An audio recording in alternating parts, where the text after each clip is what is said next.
All right, welcome back to the channel. So it is fight night with Deontay Wilder and Tyson Fury. And of course, there's some drama and controversy around it. Let's talk about that in this video.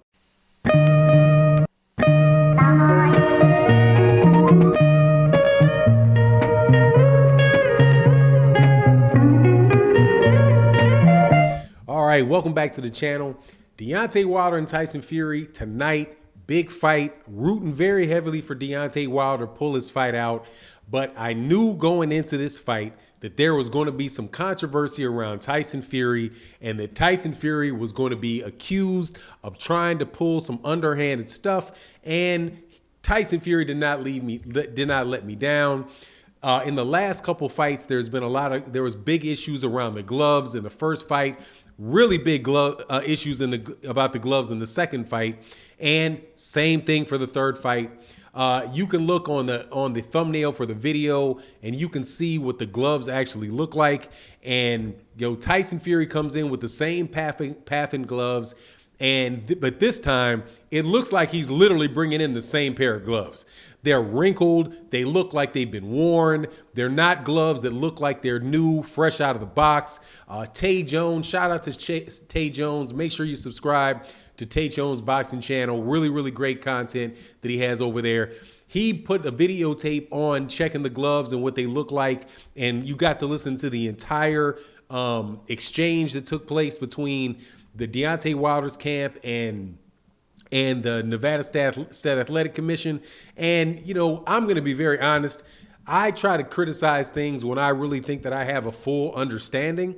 So what the Nevada State Athletic Commission was, when they were defending it, was saying, no, these, you can't move the padding around in these gloves.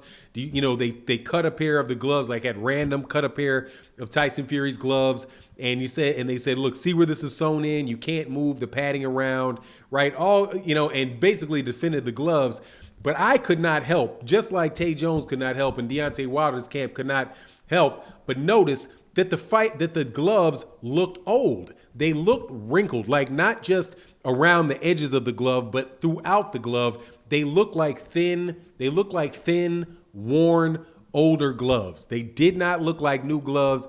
And I'm not sure, whether the Nevada State Athletic Commission is saying that they got these gloves straight from the manufacturer themselves, which I doubt. They got them straight from Tyson Fury and Tyson Fury's camp, and they looked real funny, right? But since they were approved by the Nevada State Athletic Commission, Tyson Fury is going to get to fight in those gloves. So Deontay Wilder had a backup plan, apparently, which was, if this man's gloves are going to be puncher's gloves and look funny, I'm going to do something akin to that. So Deontay Wilder is now wearing the Everlast MX gloves, which are known to be puncher's gloves as well, and not the usual gloves that he fights in, so that he also can have more impact on his punches than he would otherwise have. So I can't say anything about the gloves in any real knowledgeable fashion, other than the fact that when I look at the gloves in the picture, that the gloves look old. And I've seen a bunch of other pictures of people bringing gloves, and having gloves checked, and technically the gloves look new. They don't look wrinkled. They don't look worn. Tyson Fury's gloves, all of the gloves they had at that table looked like they had been through the washing machine, right? Or that they had literally been used in the ring and worn down and worn down over time. They didn't look like fresh. They didn't look like fresh gloves. But that's the controversy around it. But I've been saying this the whole time, though, that Tyson Fury, in the words of the late great Eddie Cotton, is one of the dirtiest fighters that you can imagine. Well, what Eddie Cotton said specifically was that Tyson Fury was the dirtiest fighter that he'd ever seen in his very long career, and that he had actually, refereed some of the dirtiest fighters who have the worst reputation for being dirty fighters. And that's just what Tyson Fury is.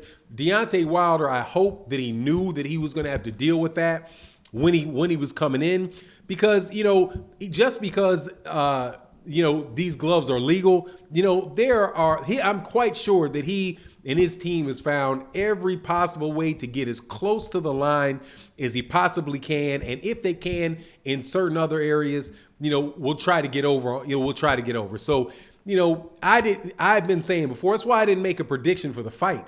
Because if I believe if this fight was against two guys in a fair fight with nobody cheating, nobody trying to come in, and do, pull some craziness, that, man, it'd be a close fight and, let the best man win.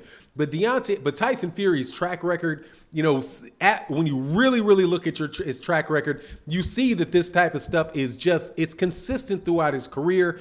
And, there's no other way that I can label him other than what Eddie Cotton labeled him, which is just a dirty fighter. So Deontay Wilder, I'm glad that he had a backup plan for his gloves with the MX gloves. My only worry about the gloves, for Deontay Wilder, and again, I'm telling you, I'm not an expert on this, but people brought it up in the chat, in the chat when the news came out that he was also going to be wearing puncher's gloves, is how that'll affect his hands, right? Because the gloves are also there. The gloves are there to protect the fight, are there in part to protect the fighter's hands from broken hands or what have you. But so hopefully Deontay Wilder, really understood and prepared in advance for this, has experience fighting in the smaller gloves.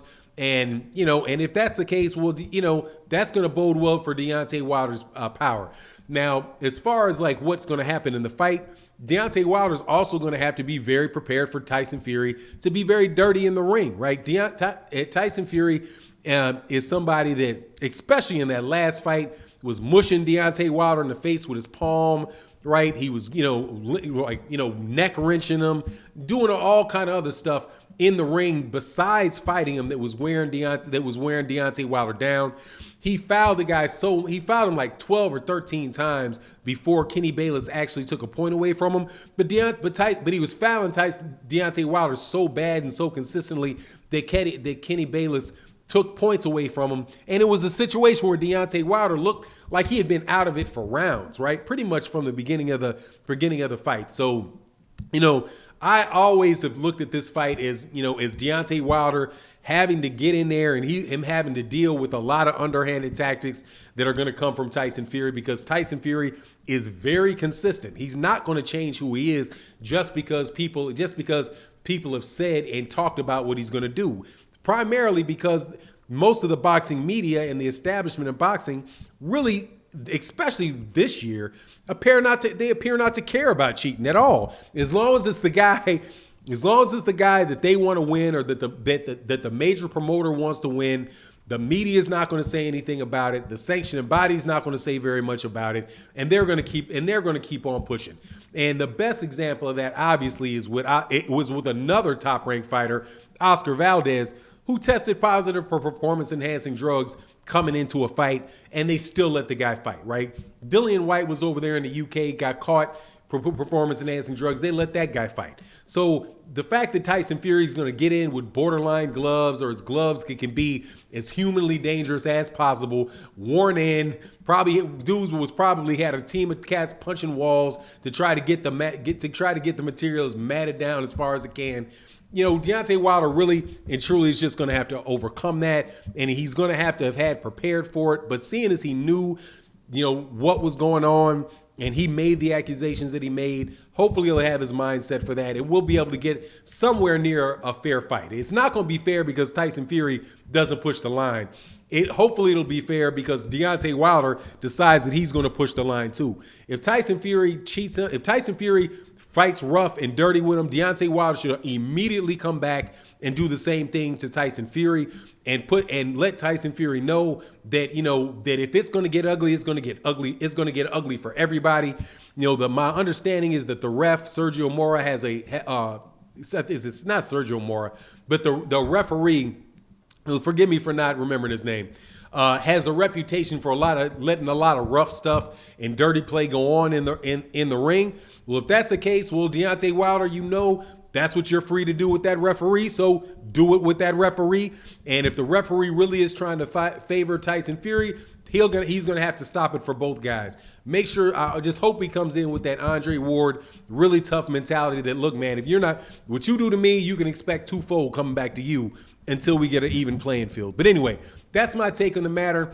Looking forward to this fight. You let me know what you think in the comment section. And with that, I'm out. Peace.